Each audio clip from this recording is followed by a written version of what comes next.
we'll briefly look at the changes and additions that were made. The first one was to the fuel inlet plenum, and it was specifically adding this what I called main support segment so that the lattice structure would be self-supporting. The support segment was generated from a simple cone, and each of the parameters are driven by either the CAD or various implicit variables within the rest of the model. For instance, the points are controlled by the outlet plenum, the outlet pipe, and in specific, the chamfer location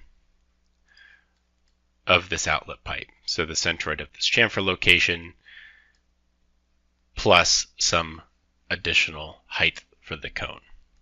So those give us both points 1 and points 2 for our cone. If we look at just the cone here, and I'll turn the design space on as well, the outer radius of the cone is driven by the location of the ellipsoid, and in specific, the ellipse location minus half the ellipse radius. So this will always put it right at this edge. And the ID of this cone is driven by, let me turn the actual cone on. The ID of the cone here in blue is driven by the support angle that we wish the object to take, and is governed by then the other parameters that define its location. So its proximity to the ellipsoid as well as the cone height. So let me turn on the hex core,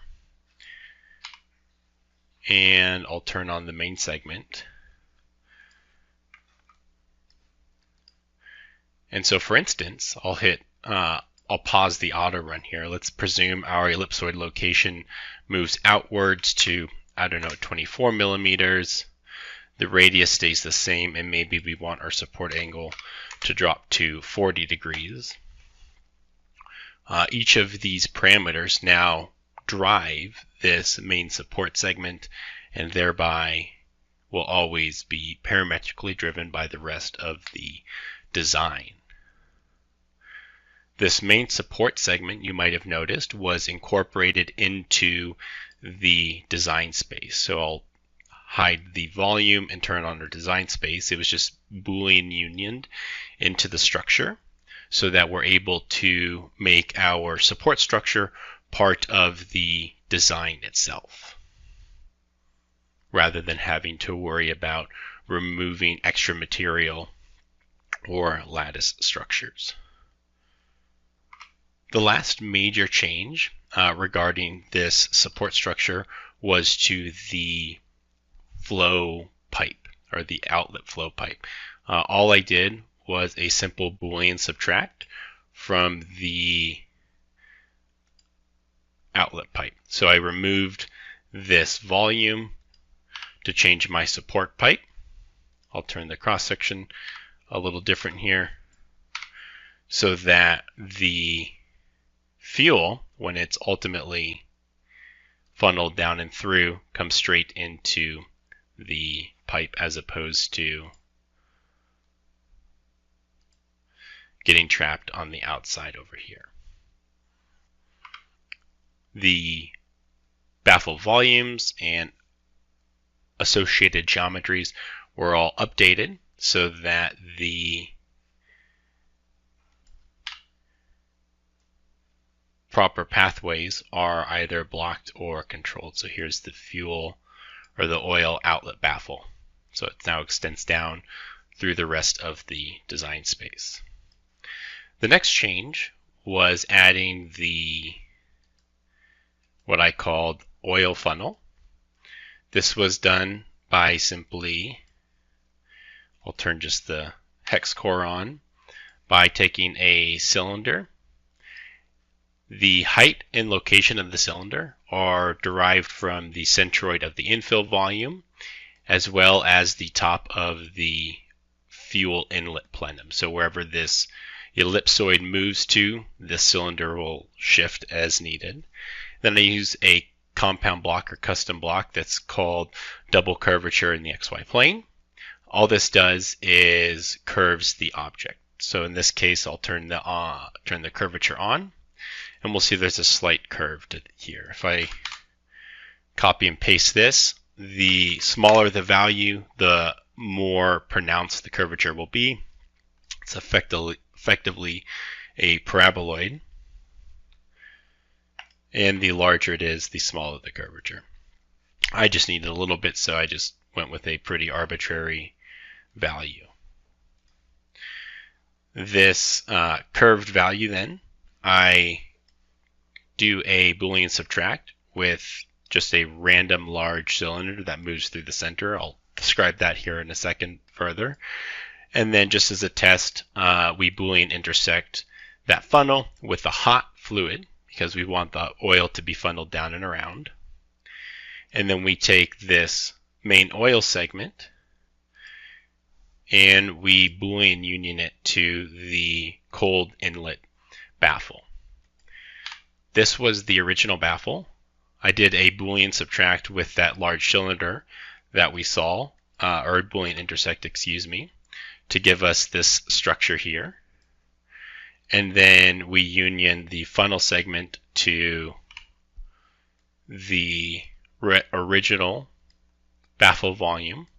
And then this obviously gets intersected with the hot fluid. So now we have, if I turn on the hex core, and we'll look at a cross section, the hot oil flows down, hits this funnel, and continues to traverse down and exit out the center pipe. The main reason I created such a large, what I call the funnel trimmer here, was to always make sure that my Boolean subtractor intersect would capture both the funnel and the original plenum. The reason being is if I turn on the original inlet baffle volume, we could have just unioned our funnel to the original plenum, but this still would have created and trapped either powder between these two segments here, or we would have had to infill it with solid material, increasing the weight. I removed this by doing that Boolean intersect, and so now the fuel can enter both the hot and cold channels up until it hits this point, just to preserve the integrity of the part rather than adding large sections of material. And again, all of this is parametrically, we could say, driven by the incoming CAD geometry as well as the rest of our plenum geometry. So we can come to the fuel inlet plenum, and again we'll go back to the original value we had, let's say in the ellipse location of 21 and a support angle of 45. That oil funnel is going to shift accordingly, as well as the main support segment. The next step is going to be evaluating these structures, specifically the fluid domains. We'll look at analyses both in ANSYS Discovery as well as ANSYS Fluent, and hopefully later on I'll be able to tack on some other CFD packages. But we'll primarily focus on just those two CFD solvers for both the hot and cold final fluid domains.